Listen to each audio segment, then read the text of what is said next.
అసలెందుకే ఆ అమృతమే అనురాగముతో నువ్వు నవ్వితే రతి సుందరిలా దరి చేరితే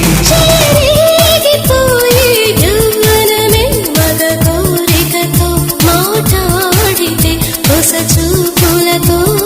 తాకితే నేను నేను ఆని తేలి సోలిపోని ఏది ఏమి కాని ఏకమౌదని రామరి నా చెలి ఓ ప్రేమ హృదయ వీణ నీవమ్మ ప్రాణ